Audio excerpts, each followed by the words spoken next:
these pieces, broken and scattered, in mercy gathered, mended and whole.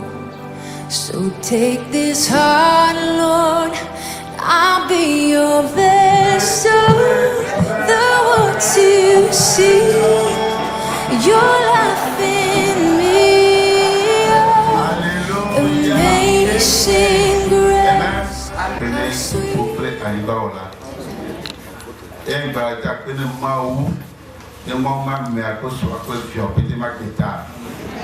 Amen. Nous avons normalement chaque jour un team qui avait centré, nous pouvons voler, vailler, nous va présenter la prière. Et nous avons avec quel temps. Alléluia. Amen. Alléluia. Nous allons taper le moment, nous allons taper. Souvent. Ma Sonia, quand même, je suis ma soeur de la Tony. Elle a terminé quand elle a un ami. Amen. Nous avons besoin de et Tony souvent. Et il y a besoin de filmer. Alléluia. 23 ans, il y a une seule TV. Non, des cas et top. Il n'est pas il va y avoir qui est gagné. Il nous a dit que le moto de la home va pour ça Amen.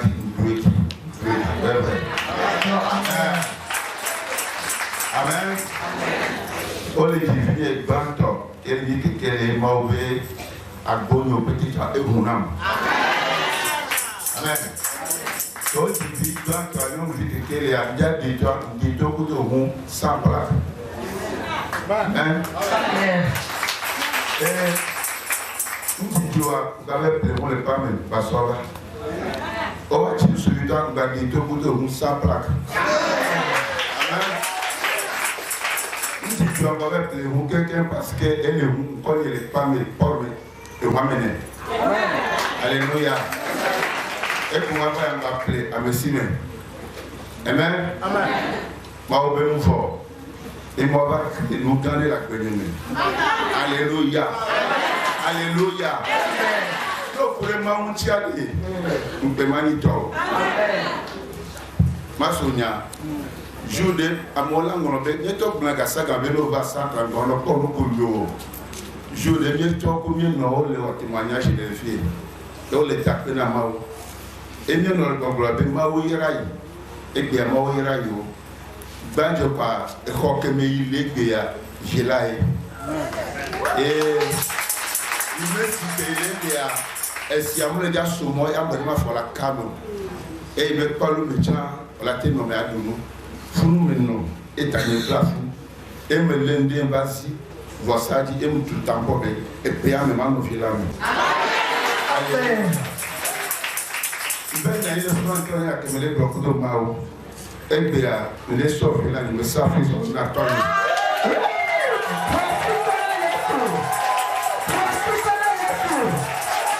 Alléluia. Et j'ai signé l'élément comme me dira la forme. Amen. Moi, je suis fort. Mercredi soir, et moi, je ma patron de moi, quand nous sommes à la forme.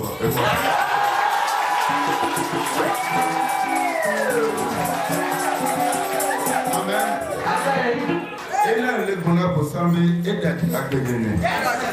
Elles sont pour bon. Elles sont dans la mission pour vous soutenir. Amen. Nous donnons souvent les deux garants qui ont des choses et choses quand il est 2012. Et tu as des choses. Car, à Jobber, tu as une vie, nous sommes 8 ans, tu es content, nous sommes 50 000. Les tués m'a Jobber, les bébés. Nous sommes les gars.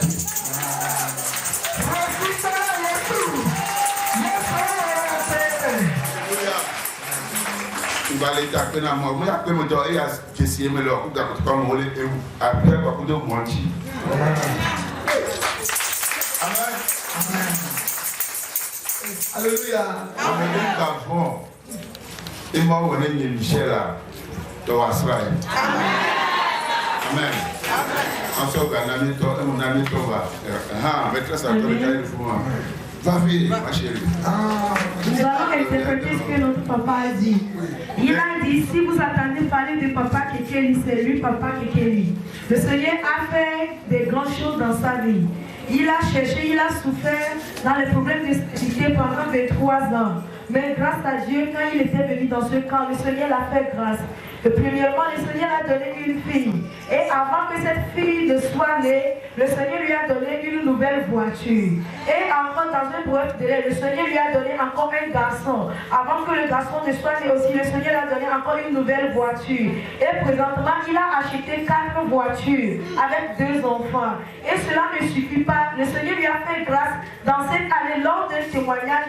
Et notre papa témoignait, ou bien la maman disait, Dieu l'a fait grâce, Dieu l'a béni. Aujourd'hui, elle habite dans une villa. Et le monsieur disait que lui aussi, il a dit en lui, si le Seigneur a fait ça à notre maman, le Seigneur peut lui faire ça aussi.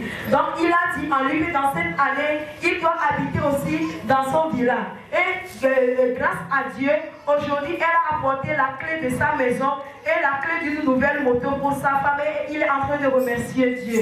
Acclame fort le Seigneur pour sa vie. Amen.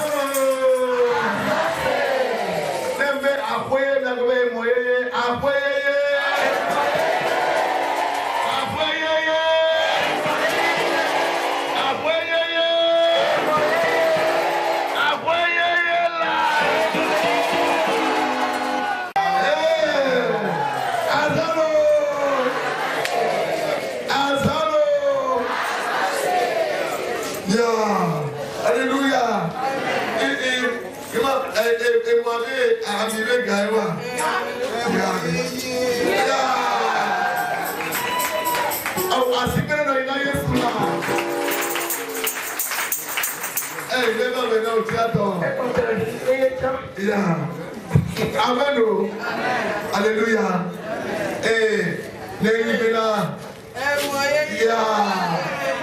Alléluia.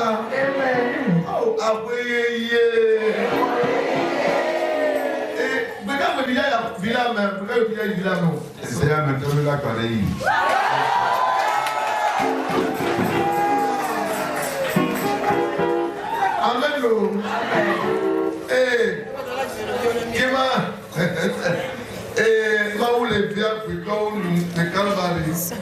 Dieu fait grâce aux gens au camp de Calvarie.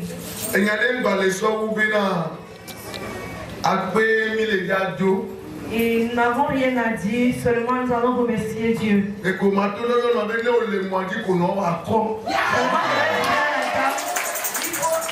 se vanter sur la moto. Bon, Olawa kwa na le tideo e madidira ni aso modare akwa kole hume. Et Dieu te fera grâce, tu vas rentrer dans une voiture. Amen. Et non, non, no modia blanc et taqué ou lobo de tout maintenant. Si tu veux rester sur la moto pour louer une grosse tête. La monnaie est liée sur le calme. Les gens savent que c'est Jésus qui le fait. D'accord, Amérique bien, Kema Pidionné, il y avait pour le savoir, il y avait pour le savoir, il y a le savoir, après, il y a Jésus a fait que Jésus nous donne des nouvelles maisons et des nouvelles motos. Non. Nous avons refusé que les chrétiens construisent des maisons en forme de Soja Line. Sorti la nuit que tu vas aller une autre, tu veux faire tes besoins, quelqu'un va te lancer le caillou. La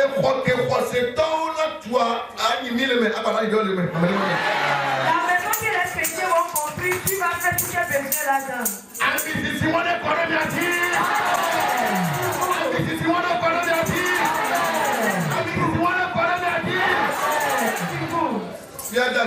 Nous allons remercier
cassette, tu tombes et vous.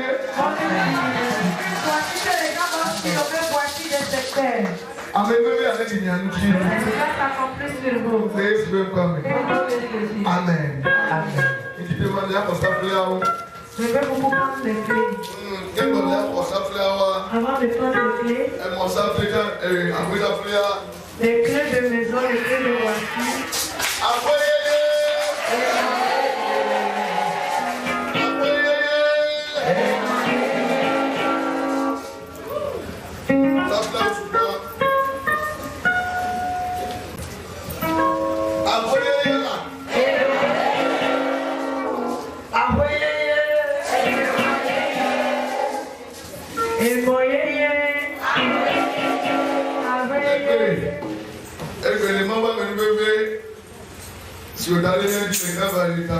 À cause de la grâce que Dieu a mis sur nous au camp de Calvarie.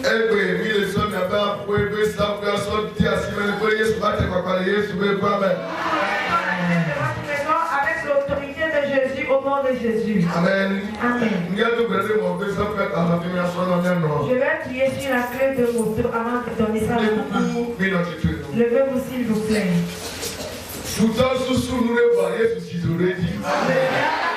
Quelque chose, mais le Seigneur a éclairci sur lui.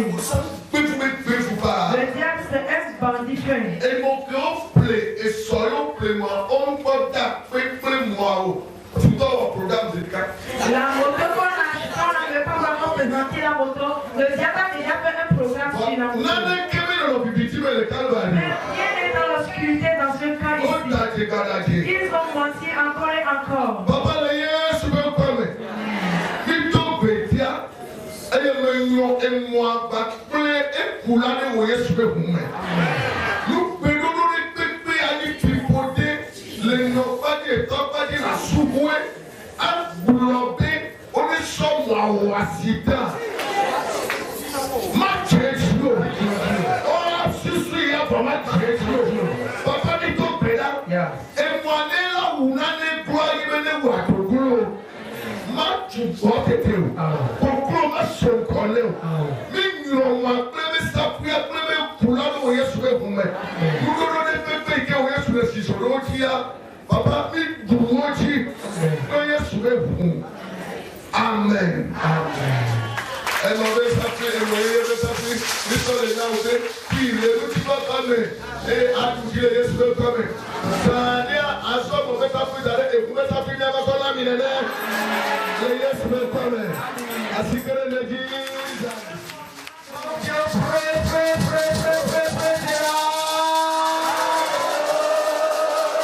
Alléluia. Amen. Et Dieu, son galibé pour m'aller au trône, il y a son second temps. Elle avait Maou Doli, le Fénami. Amen. Maou Demile. Vous voyez des pays au candidat de Kokopé. Maou Doli. Et Ronami, n'y a pas de Rohayame. Et il y a un tonton de Rome. Amen. Et il était, il y a Dieu le fait malin. Maman Bémilio. Et qu'à son modèle, il y a l'eau à foi mettons. Son modèle, il y a un chien, il y a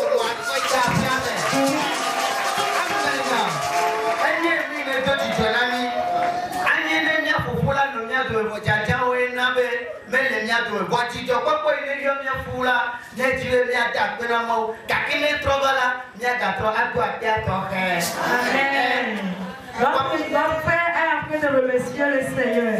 Il dit que le Seigneur a changé leur position. Le Seigneur les a fait sortir de la location dans leur propre maison. Et cela n'est pas arrêté là. Avant de quitter la location, le Seigneur les a accompagnés d'une moto à 3 roues. Donc la famille est là pour dire merci au Seigneur cette nuit. Amen. Amen. Et Robert Claire et Papa Leroy.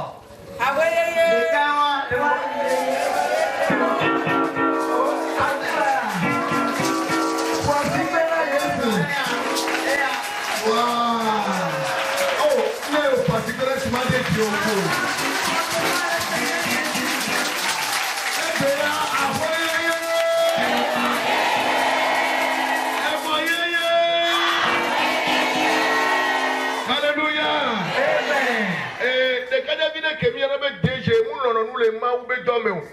DG Matassa. Un jeune homme que nous avons surnommé DG Matassa. Ebe pomeya. C'est sa famille. Mi ba ira akwea na wo niso.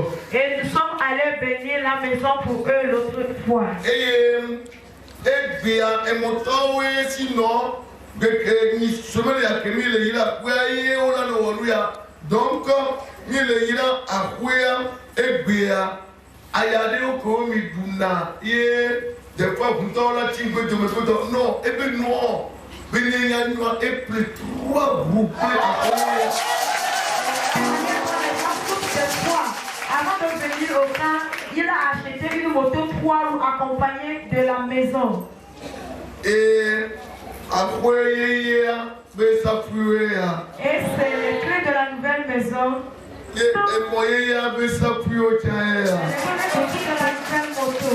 Amen. Amen.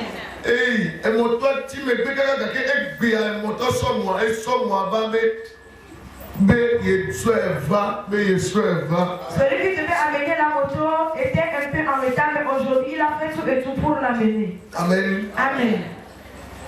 Nous tombons, quel qu'en soit, les gars qui ont est d'accord, il y a un villa et betu, villa.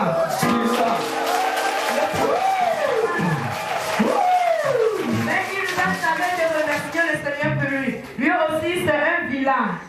Amen. On peut cuisiner dans la chambre ou bien dans la maison, mais tu ne seras pas là où on fait la cuisine. Et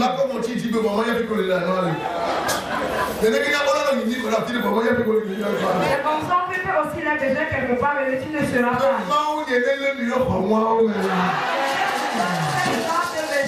Amen. Amen. Aujourd'hui, nous allons seulement remercier le Seigneur Jésus. Amen.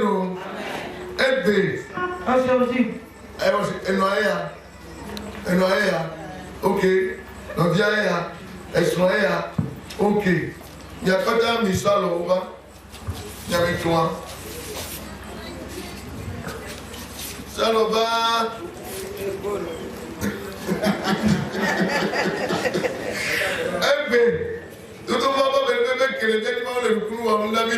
Aujourd'hui, par la grâce de Dieu qui est sur nous et Dieu fait les miracles. Nous vous remettons la journée de la nouvelle maison.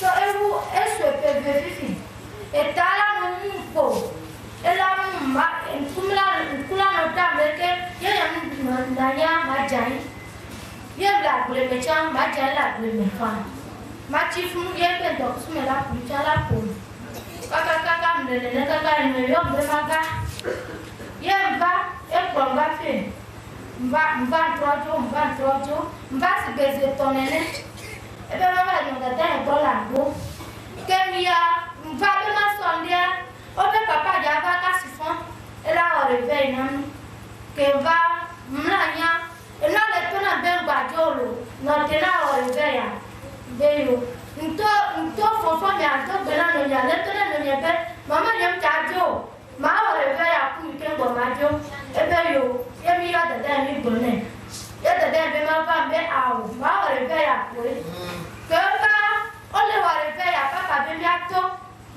la to brana dono, nso ala so dare taji. Wa ole to brava.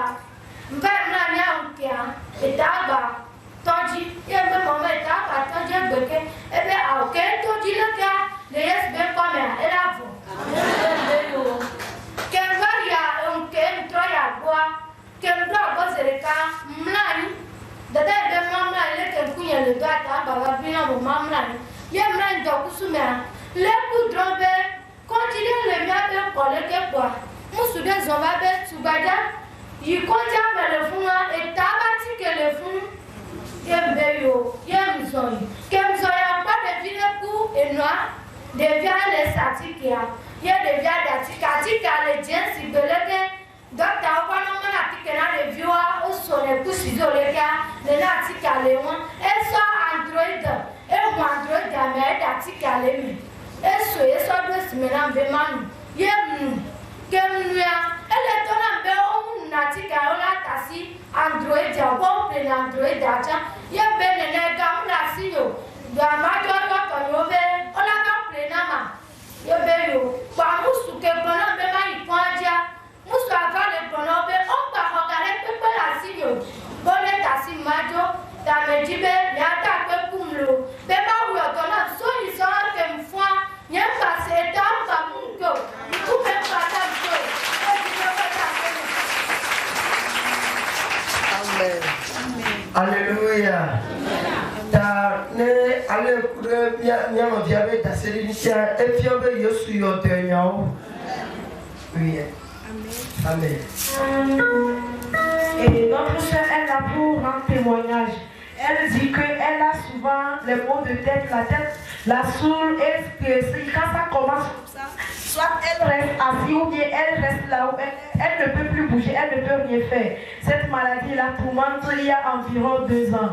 L'autre fois, elle a appris que Dieu devait aller dans leur village pour une campagne d'évangélisation. Et elle s'est dit qu'elle aussi, elle va participer. Et après la prière, cette nuit, elle a encore ressenti les maux de tête. Elle dit à sa maman, maman, les maux de tête sont revenus encore. La maman l'a dit, t'inquiète pas, ça va finir. Donc à son retour, elle a quitté chez ses parents pour accompagner. Dans la journée, elle rêvait que elle a vu un homme qui était venu chez lui et lui disait, va dans cet hôpital, il y a un médicament là-bas pour les maux de tête. Et quand elle était allée, elle a vu une dame et son enfant qui vendaient les produits. Et la dame a enlevé le médicament, l'a mis dans l'eau pour la donner de boire.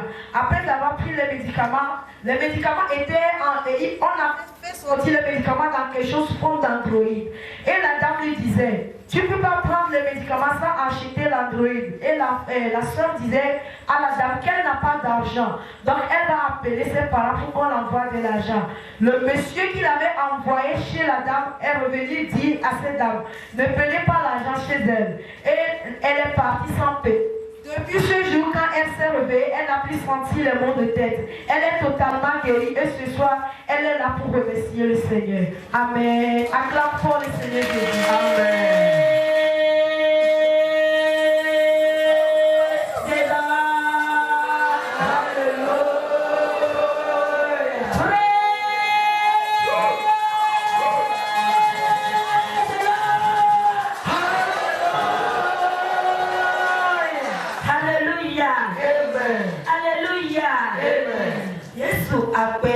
Jésus, merci. Quand on m'a appelé, m'a ouvert Ghana, nous y m'a ouvert ma, n'y m'a fait à blanc, n'aime ma blanc, et on l'a dit, et ça l'a do, et à peu qu'on m'a connaît.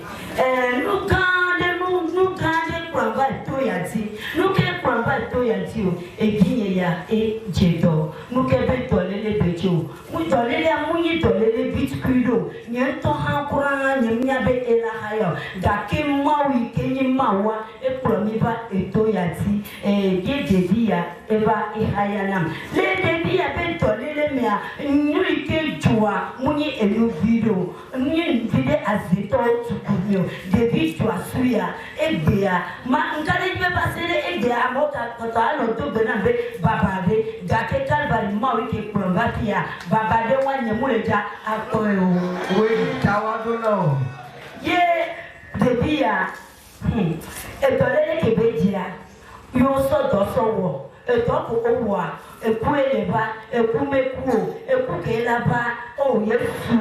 Si qu'elle est au lot, on m'a renama, nous quand il Jésus, il est où l'éti, il est au passant, Jani, veut donner le sort pour des biens, à viti comme ou les femmes, il y a mis que ma wo, ma de coup d'assia, il est calvaire de ma obéna, à l'île que vous voyez, et il y a one mais toi, et la honam, il est honam, et Gemea, mon voyage. CV, il y a mon passé, Jani veut donner les kéros. Alléluia. Amen. Et moi, mon bon. Il y a mon gawon, nous kununam. Quand il va les faire, moi, il y a l'onane. Toi, et même, et bien, non, so do ko nye na mbriboa ma wo no kunu no eye tu ko ade jesibe eye mawa eye embo no kunu na mta ba ple nye be abi papa ple adasi yike yo le nye nkume funwa ele kalbari pe ma o pe ko me agbopa bunam ye mu cho yobode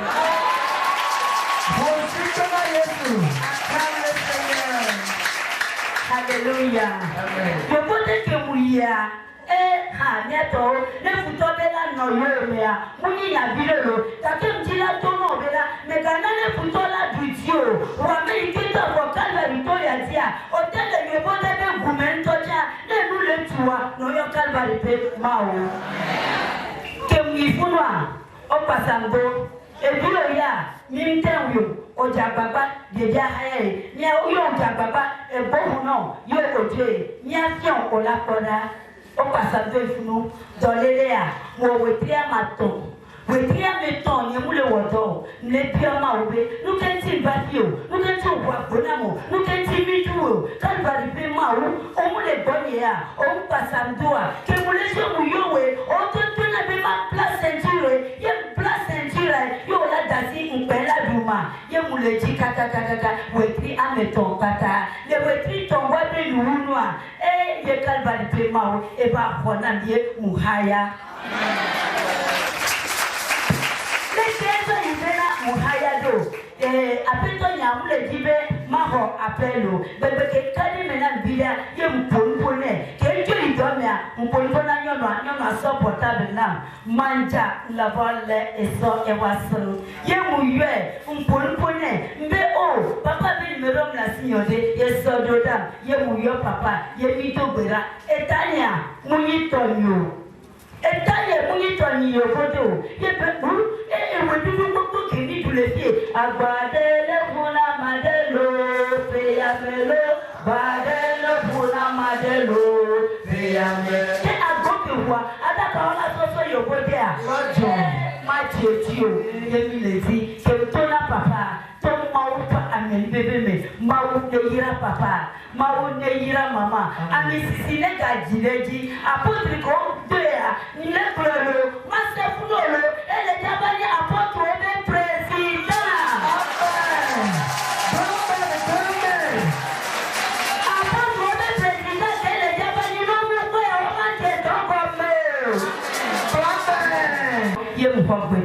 Montando papa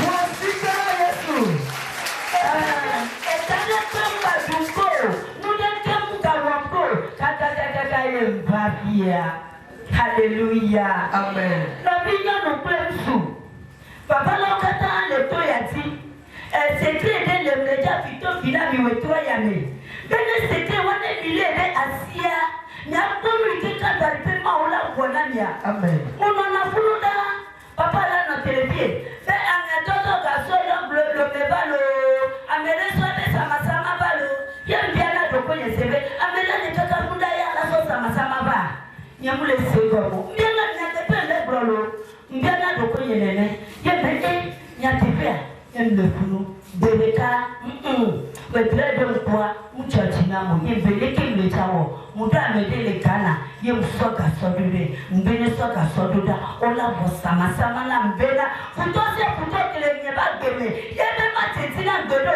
ye wokrom de fuma ebe yileja wuma futoma ento elayi le Yesu be kome ye msoka sama soduda yo wo sama kwa nkeke to vendredi samedi dimanche na peto nyele yombe na na yi church yi baba ebondo mla ni ye ke beku ye bele o matter se egomo hallelujah eye ni secret me ja fito fi yobela no biye no le kaka akiri to o matter apa ja baba ne sama o la do Calvary le amen Calvary be nyatepe Calvary be mawu je vote attention que besoin elle le nyatepe ye baba la ike to nyatepe be ta vocal da litola di ba pre rosia elle a dit je vote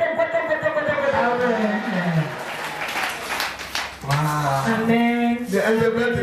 Oui. Nous allons faire un blessing. Comment et Abranga on dit que C'est le drapeau du voyage à l'Occident. Si tu n'es pas content aussi, acclame le Seigneur. Amen. Oui, la dame remercie le Seigneur. Primo, c'est la maladie de son enfant qui l'a mené dans le camp. Et l'enfant souffrait de l'épilepsie. Et c'est ce qu'elle a mené dans le camp. Et le Seigneur a guéri l'enfant pour elle. Et cela ne suffisait pas. Le Seigneur a ouvert aussi les portes de l'Occident pour elle. Elle a été en Occident. Mais le diable n'était pas content. Le diable croyait que la porte que le Seigneur a ouverte va transformer ça en mort pour elle. Elle a souffert d'une maladie de maux de tête durant 3 mois. Mais le jour qu'elle a trouvé l'occasion pour appeler l'homme de Dieu, le Seigneur l'a guérie de cette maladie. Et elle a remercié Dieu. Elle dit aussi que souvent, au moment où elle était dans le camp, elle appelait les gens, envoyait leur convocation de loin. Elle se demandait pourquoi. Donc, arrivée là-bas, elle avait fait un mauvais rêve et elle s'est dit non. Que la manière dont les gens le faisaient, elle va le faire. Elle a fait tout possible pour envoyer sa convocation. On l'a convoqué pour elle. Et à cause de la convocation, le Seigneur a transformé la mort que le diable a programmée pour sa vie en vie. Donc, elle est là cette nuit pour dire merci à Dieu. Amen. Amen. Alléluia. Oh, Abriboro Yesula.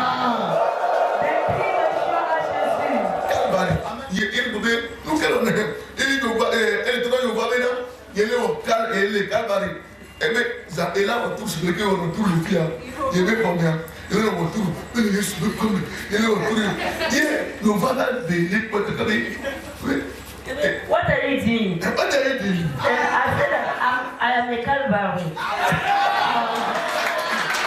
What are you doing? Yes, I am a Calvary. What's the Calvary? It's Calvary.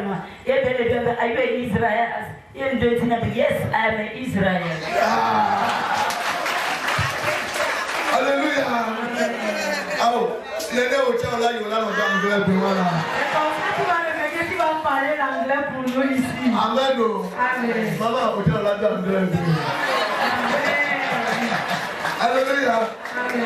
Et pourquoi il y a des points de cabine, nous que l'on a aimé le Calvary. Et on voit les gars, c'était dans le Calvary. Il y a des Israël moi. Mais Israël Dieu, et puis Israël vient. La manière dont elle fait le tour, comme nous le faisons ici, le blanc lui demandait, qu'est-ce que tu fais? Elle dit qu'elle est au Calvary. Et le blanc lui demandait, Calvary c'est en Israël, ou bien tu es israélite? Et elle a dit, oui, je suis israélite. Alléluia. Nous avons voir. La femme est partie. Mais cette pensée ne nous a pas quittés. Pour cela, tu ne seras jamais en ligne. Jamais. Amen. Amen. Alléluia. Yo, que va le fier bien. Il a d'abord gardé la main, oui. Tonya, oh, à me retrouver où gars, tu es déjà va monter vite. Voilà. Quand il va, on va dire quoi? Elle a dit, elle a voé. Elle voé. Amen.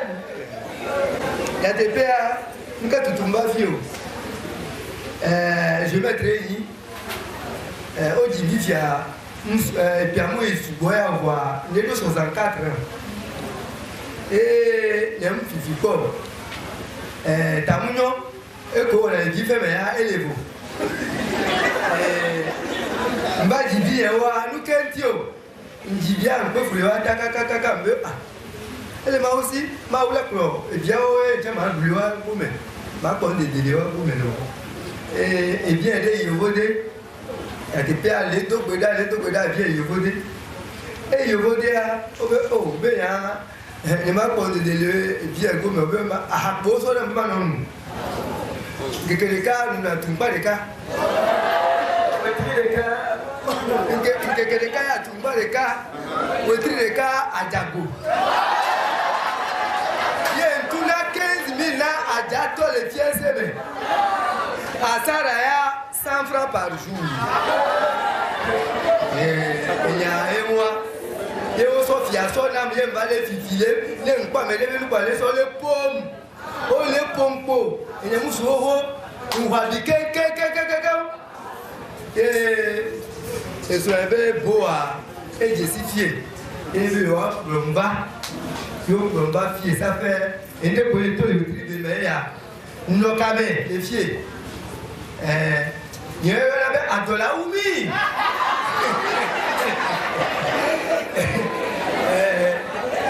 Et tiens, une belle bébé. Il y a deux bébés dans le tanier. Les sites les filles, et nous en bas, on peut bébé. Il y a ma oulon. Il y a au lieu de caca quoi. J'ai bien que le vaudien. Et bien pièces au bout quelqu'un le vaudien. L'autre est bon. Je vois les trois pièces et il y a des pièces au milieu. Il y a des coups de main au B. Il y a des coups de main au B. Les déviats, et quand 15 jours, il y a 3 jours, les maoules, les 3 jours. Et puis qu'il a trouvé les gens, il y a des gens. Madame Nana, c'est après d'aller 50 000 francs. Alléluia. Alléluia. Amen. Et les pommes, et nous courons à Boussam les rois. Vous voyez ce que le diable fait? Géomètre vrai. Un vrai géomètre. Kaka et Diable et Yokotomé. Et jusqu'à un de ses enfants est à l'Occident. Voir. Mais À Boussam, Diable, Kakabe, Moussoukoua. Et donc, il a sonné pour y aller. Et le travail que le diable a trouvé le confiait et il n'a qu'à se saouler et commencer par voler le truc des gens. Le jour qu'on l'a amené, on m'a appelé. Et les gens me disaient que le monsieur va mourir ici. Parce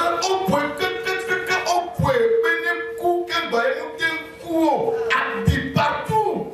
On l'avait frappé à mort, mais il n'était pas mort. Il avait les plaies partout sur le corps. Est-ce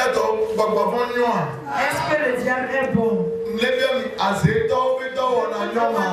les œuvres des sorciers sont bons? Monsieur, Ce bon monsieur, ils l'ont avili. Et il a été enchaîné ici.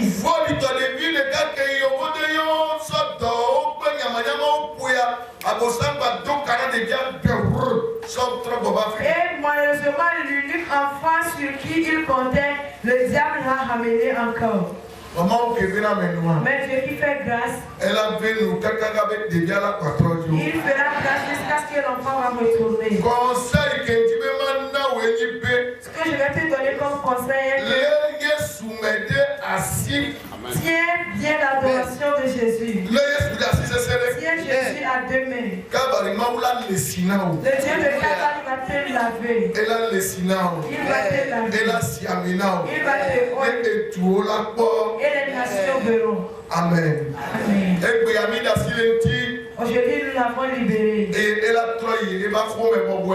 il va laisser lui en paix. Jésus l'a guéri.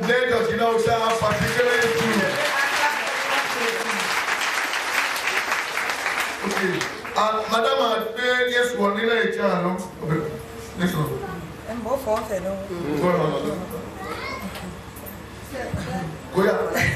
Alléluia.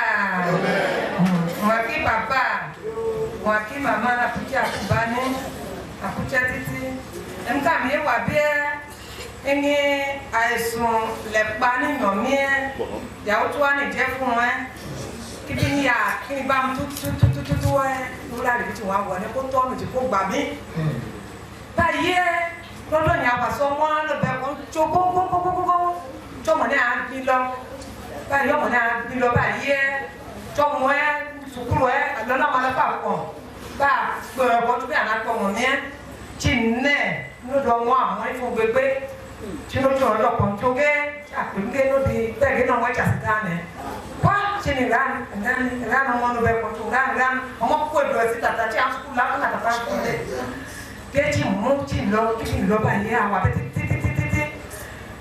Gaton, Urugeti, ọmọ ẹmúchukwu báyé tí fún ẹkọ báyé ní ẹkẹ fún ẹtí lọbẹ ní ẹkẹ fún ẹtí lọbẹ kí ẹ wọn ẹtí ló tún ọjọ́ pọ̀ tí ló tún bá ọdún mẹ́rin ní wàdà inu mana tu bana kwat ke mute zabi wati moto ke no nye na grilo uje no gba ti je no o po ke ko do me ne ti oko npo ba iro ke ti nya da ke to ko to do le ti ki mo re mo mo mi ko to ti wa ro ka mi ko mo tin ye wa to ka mi ti no ye gbo ko ma bi e ko ba ko ni mo wo le ye kon ba ye a ro mo bi lo ro mo bo o je ni no ku le ba ke ni wo ni e je ni me a ro mo mo wa ma dai ko ki le wo ti ka ku fu mi ko mo lo he ke la ti ka ku fu ko ke ti ka ku fu ko bo e la le mi ni wo ni e jo mo ko si lo di pe fu mi ọmọ ẹgbẹ́ sì náà dìgbẹ́ mi yé wà bí ọgbẹ́ kárí ìdí jẹ́ ètò ọ̀lẹ́ máa kárí ìdí jẹ́ fún mi. Wọ́n ní. Ok. Yàtọ̀ alẹ́ gbọ́ pé vaudou si ẹyin. La maman dit qu'elle est adepte de vaudou. Ẹyin vaudou si o bẹ nkọ̀nọ̀tọ̀. Et elle est mangeant bien la première des adeptes de vaudou. Oui. Et elle n'en coquin pas mais peut-être pas. C'est elle qui reste devant et les autres la suivent. Bon,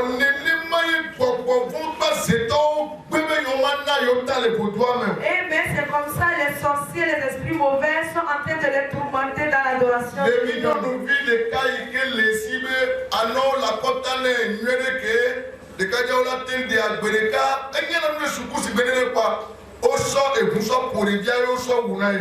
Et elle avait l'unique fille qu'elle avait, la fille était déjà grande et la fille était tellement intelligente à l'école. Un seul jour, elle a fait l'accident et elle est morte.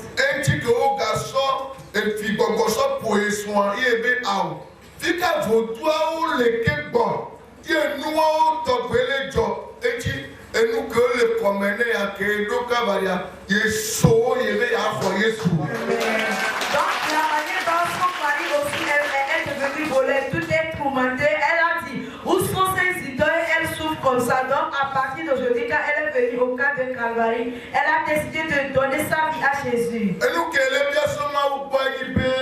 demande d'après Dieu est que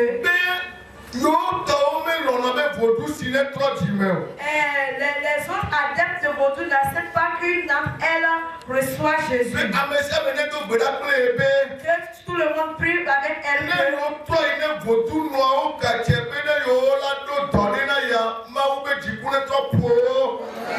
Si une d'entre vous, bien les gens de vaudou a emmené une maladie sur elle, que la colère de Dieu les frappe. Nous connaissons vraiment les effets de l'affaire de vaudou. Et ils ne s'amusent pas. Mais aucun animal féroce ne boxe pas avec le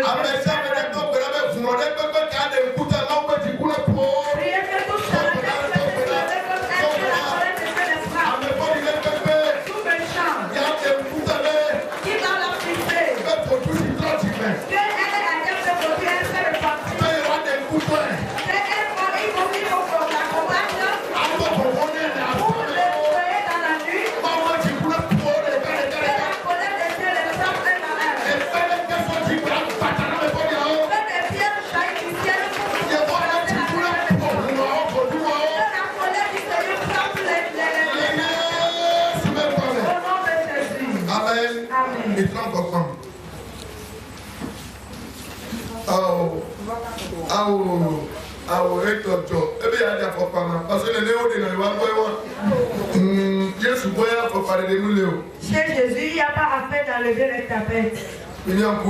Fermez les yeux.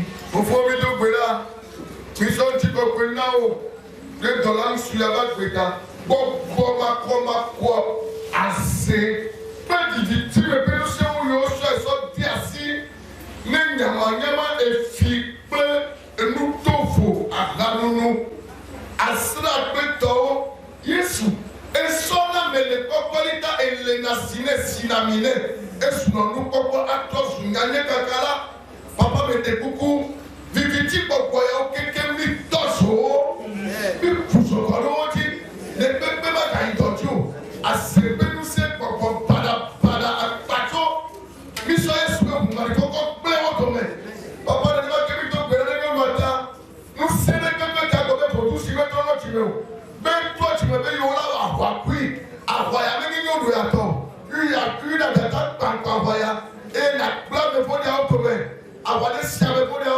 le Yesu be kɔmɛ siabinɛ eke dɔwɔ dzi amepɔli ne pepe ke adɔ fɔtume na amepɔli ne kiri ma dzanyi le Yesu Kristo be kɔmɛ amen amen o Yesu la wɔ sia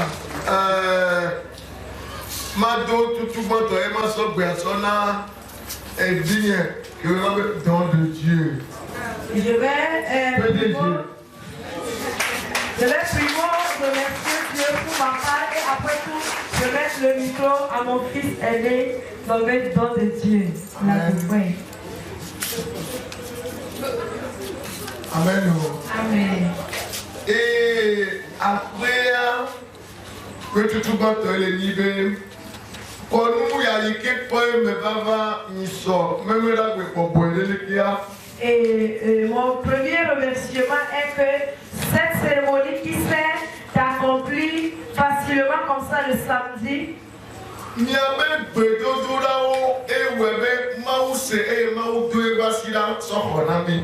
vos prières qui ont occasionné que Dieu a accepté et que tout chose s'est déroulé dans la paix.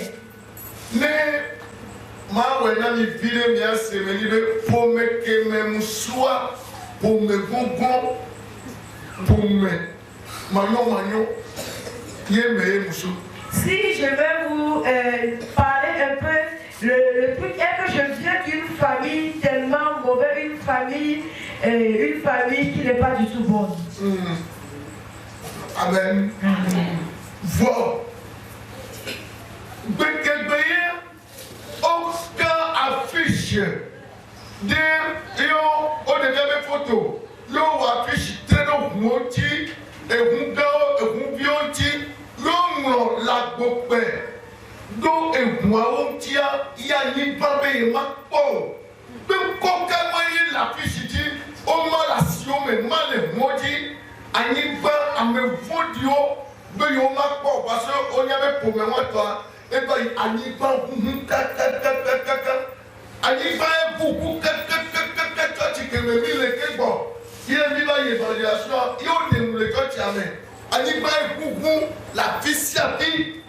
et la famille, à cause de notre origine, notre première affiche que nous avons fait pour l'évangélisation, le jour qu'on a affiché les affiches et notre photo là-dessus, avec le nom Lagopé, le mot qui est la terre a dit pourquoi ce nom? Parce qu'ils croyaient que c'est fini pour ce nom.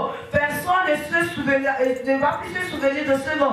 Donc la terre a tremblé tellement, du monde des esprits jusqu'au monde des vivants ici, ce qui a fait que l'église dans laquelle j'étais, on nous a fait sortir de cette église. Alléluia. Amen. De toi, Susuna, Aniba, Rekikabe, Néo, Demtunebe, Nkoma, Oma Bassin, Nkoma, les Nanekeme, les Woman, les Pop, Lambo, Pémo, Oma Kapopo, Yemi Susuka, Bosan, Bébé, non, au bout de tu ne quoi, même la trois ou trois vies, mal, même avec toi, et tu n'avais pas payé.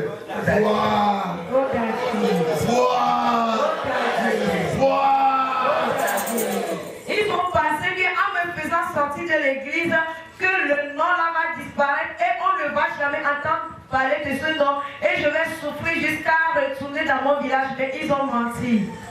Amen.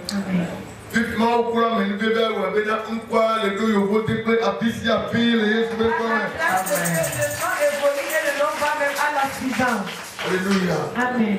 Quand nous y a quelqu'un, amenez même papa, que déjà où les noms. Et pour cette cérémonie, tous ceux qui m'appellent disent papa, les révélations ne sont pas bonnes.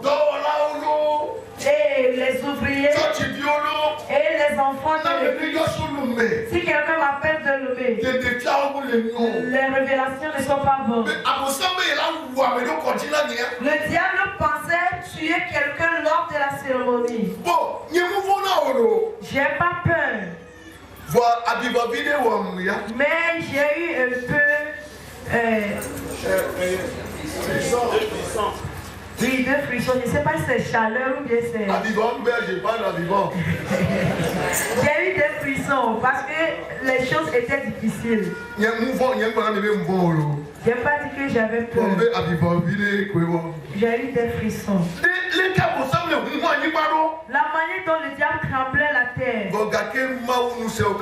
Mais le Dieu Tout-Puissant a fait que la cérémonie s'est accomplie facilement.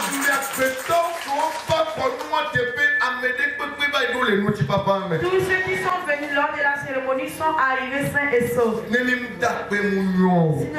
Si nous ne remercions pas le Seigneur, ce n'est pas bon. C'est le Dieu de Calvarie qui l'a fait. Nous le remercions. Nous profitons de l'occasion pour remercier tout le monde. Que Dieu bénisse Naga qui s'appelle Maman Sowe. Amen. Amen. Mais elle a des bacs de la tour, n'a que la prédamia, mais bonne ami, Mia no se da senidio, voyez sous la tour, mais aïe, on a ou y'a des cas. Je vous dis souvent que vous allez écouter les témoignages et Jésus va passer par là pour te guérir. Notre frère aussi va témoigner. Praise the Lord. Alléluia. Oh, praise the Lord. Alléluia. Les âmes me tapent la main sous bord. Et me gardent la main d'eau, et tant qu'il n'y a plus dans les bacs de table. Voyez les femmes me disent, Alléluia. Et dit comment me parle.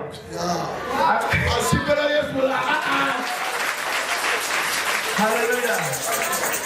Après, il dit quand la chine, que voilà, les produits là, le coucou, les gars, dans l'ordre, ma. Je suis souvent. Il y a des gens qui ont des gens. Tu vois, quand même, on a des gens qui vont parler, stop les nouvelles on Alléluia. Les âmes me disent, ma tête la main. Et papa me dit, mais j'ai la fille. On analyse d'eux. Et les analyses, mais là, on peut hépatite, Alléluia. Et les analyses nous analysons mes hépatites. Résultat que moi, on peut hépatite B, c'est le positif. Hépatite B, c'est le positif. Oh. Et toi, il y a hépatite moulenture, hépatite moulenture. Il y a un cause dans moi. Alléluia. Et on va traitement de l'ami, on va tirer d'eau, on va lui payer 6 mois. Les 6 mois, mais là, on va trouver un contrôle. Et maintenant, on va contrôle là. On va carrément. Bon, à quoi le mien de à quoi, mais carrément. Bon, les que là, carrément d'eau. Alléluia. Et voilà, on va y doubler mes fonds. Yeah, à demander ma vie. Praise the Lord. Yeah, les bons, puis il y a ma et là, on va bon ami. Il a donné les lavements immobilement. Alors, il a donné le tuyau là. Au thé, il a fait des pépins. Là, il ne faut pas donner le tuyau, on l'a déféré. Il sont de mes vagues, toi, a dit. Mes vagues d'Obera. Mes vagues après, ça me sous me 20. Et il y a les mains. Avec quoi le tuyau a dit, là, pas. Mais va les deux bras, mais va les plamos. Et il y a des cas que les gars, pour moi, de bébé. Ma d'Obera, il a ma analyse. Il m'a pas toi. Alléluia. Forcément, les femmes à pied. Mais il y a un qui est support, qui a me tourné, qui peut me voir. Parce que tu as déjà me vu. Et il y a que mes deux voilà. Mais toi, il contrôle. Alléluia. Mais là, il va pas me parler pour vider. Alléluia. Et que me y a. Nous sommes bien d'accord au contrôle. Mais à peu près, autre déroulement, autre contrôle. Oh, praise the Lord! Et autre contrôle là. Mais le autre contrôle là. On veut elle est négative. Analyse.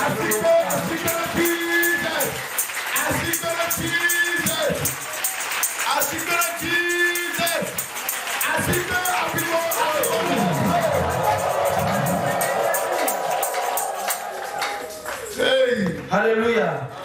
Là, il y a un peu de mandala. Elle a vraiment un dans des là.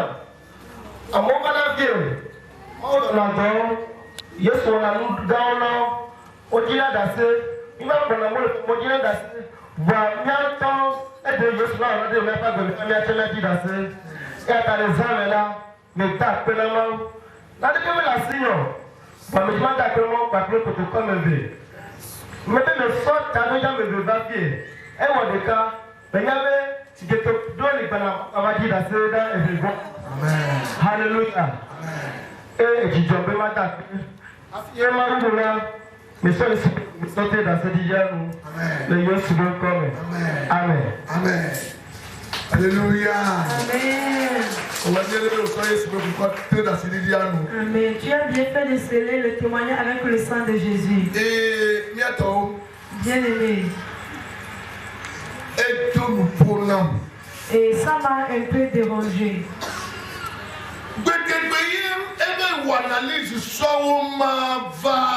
Le jour il a ramené les résultats de l'analyse, je me suis énervé.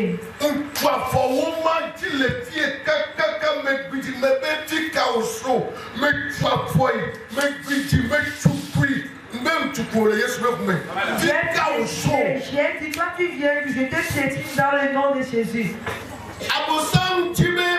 Ya wonene adi gbọmọ nyọlọmẹ wáwé le tó gbéra Yesu lè yọ ìpàtí ti dọ̀nà mọ́ yé wá ẹ bá lè fi àyè mọ́. Le diable a fait pour aviler mon Dieu en disant c'est lui qui prie Dieu qui lit l'hépatite aux gens et regardez c'est son enfant qui souffre de l'hépatite. Àbòsàn gbé fún mi gbé fún. Le diable c'est un bâtard, c'est un bandit. Mi sué bèbí tó lè bẹ gbé fún mi gbé fún. C'est un bâtard. Alléluia. Amen. Et chacun soukale menikembo. Mbale micro gobe ba odogobe. Je suis un homme voyant, c'est pour cela que j'ai pu encore faire le ministère le jour-là. Voilà. Mais et le grand merci que je dis à Dieu est que l'enfant même a commencé par le venir en lui. Amen. Et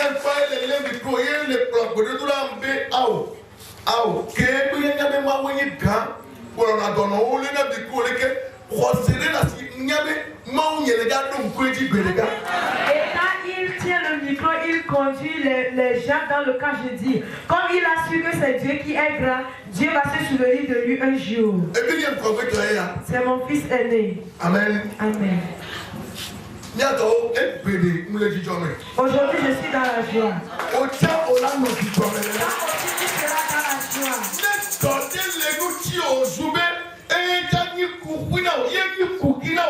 Que on laisse c'est-à-dire automatiquement Yesu n'a eu à toi. Il a une maladie en soi, une maladie sur toi qui est le problème, qui est la cause de tes problèmes que Jésus te guérit en même temps. Mais là, on est dans le temps du poids que les dons nous coulons capopo de sorbe et dans il est nous tuons, il t'envoie les deux bonbons.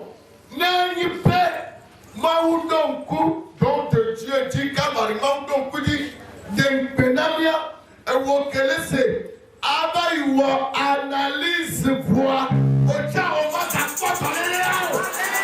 Mais si Dieu peut se souvenir de don de Dieu, toi qui es ici, qui crée une maladie depuis des années, tu vas refaire les analyses, mais tu ne trouveras plus cette maladie. Bientôt. Bien-aimé. Jésus le Calvaire. Jésus est au camp de Calvaire. Jésus le Calvaire.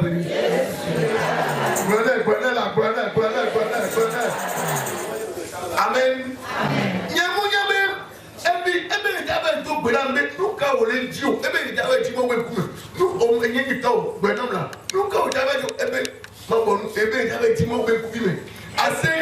Et dans mon il y a le deux, et le deux nous prenons, il y a le bas, niao, de beaucoup, à mes chers de couler mes possibles.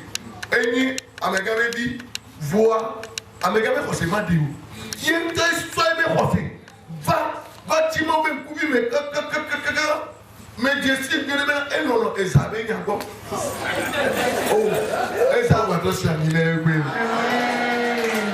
On va te laisser, oui. Amen. analyse négative et tu les donnes aussi. Je là on a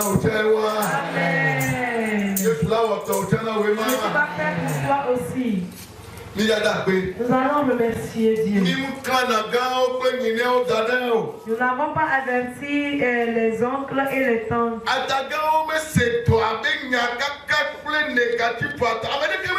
Personne n'a appris de cette maladie. Et le problème se trouvait entre nous les quatre.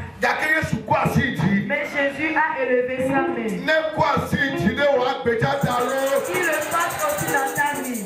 Amen. Amen.